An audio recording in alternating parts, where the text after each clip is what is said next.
मोरवी और भगवान श्री कृष्ण का अति भयंकर युद्ध। सब जानते हैं कि भगवान श्री कृष्ण और बलराम जी द्वापर युग के सबसे महान योद्धाओं में आते हैं।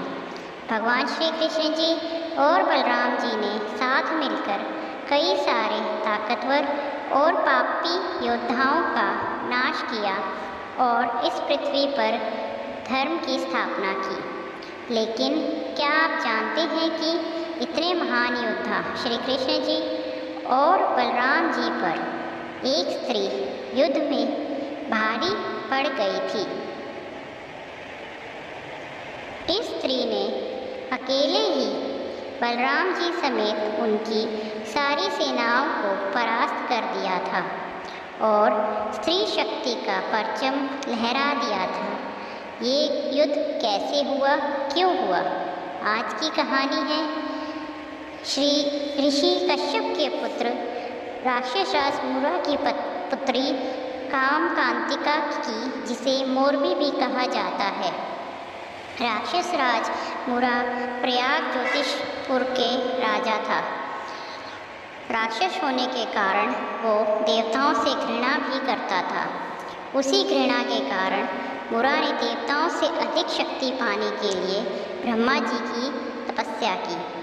कई वर्षों के बाद ब्रह्मा जी राक्षस मुरा से प्रसन्न हुए और उन्होंने मुरा से वरदान मांगने के लिए कहा। तब मुरा ने ब्रह्मा जी से सर्वशक्तिशाली होने का वर मांगा।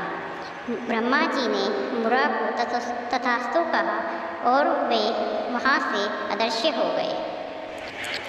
राक्षस मुरा ने स्वर्ग पर हमला कर दिया और वह देवताओं से युद्ध करने लगा, लेकिन कोई भी देवता उसे हरा नहीं पाता, क्योंकि उसकी पुत्री कामकांतिका के द्वारा कामाख्या देवी के वरदान के कारण उसका वध कोई भी देवता नहीं कर सकता था।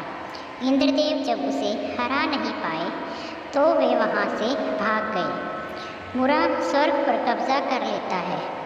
सभी देवता श्री कृष्ण के पास अपनी रक्षा के लिए जाते हैं।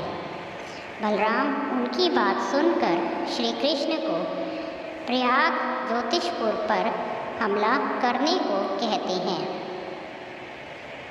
श्री कृष्ण मुरा को एक और मौका देने के लिए कहते हैं और अपना एक दूत उसके पास भेजने की बात करते हैं।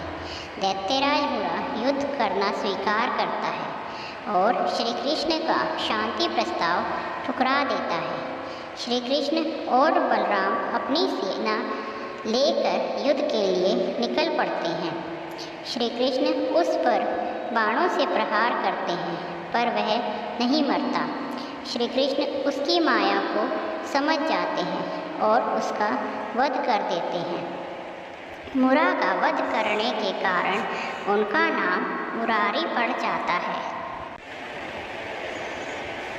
मुरा की पुत्री को जब अपने पिता की मृत्यु का पता चलता है तो वह श्री कृष्ण को मारने की प्रतिज्ञा लेती है। श्री कृष्ण से युद्ध करने आ जाती है। दैत्यराज मुरा की पुत्री होने के कारण उसे मोरवी नाम से भी जाना जाता है। मोरवी श्री कृष्ण और बलराम से युद्ध शुरू कर देती है। मोरवी बलराम पर वार कर उन्हें अचेत कर देती है। जब श्री कृष्ण पर वह हमला करती है तो उसका कोई भी अस्त्र श्री कृष्ण को हानि नहीं पहुंचा पाता है। श्री कृष्ण मोरवी को मारने के लिए जैसे ही सुदर्शन का आह्वान करते हैं तो कामाख्या देवी वहां आकर श्री कृष्ण से मोरवी का वध करने से रोकती है। मोरवी को देवी माँ बताती है कि श्री कृष्ण स्वयं भगवान विष्णु हैं। मोरवी भगवान की माता की बात सुन श्री कृष्ण से क्षमा मांगती है। श्री कृष्ण उसे माफ़ कर देते हैं और उसे वरदान देते हैं कि तुम ऐसे पुत्र को जन्म दोगी जो भविष्य में अजय होगा और महान तपस्वी के साथ महान योद्धा भी होगा, जो धर्म और महान शक्ति का संगम होगा। कालांतर में श्री कृष्ण के आदेशानुसार महाबली भीमसेन हिडम्बा के पुत्र घटोत्कच से मोरवी का विवाह होता है। कुछ समय पश्चात घटोत्कच और मोरवी को 3 पुत्रों की प्राप्ति होती है, जिनके नाम बर्बरिक, अंजनपर्व और मेघवर्ण रखे जाते हैं।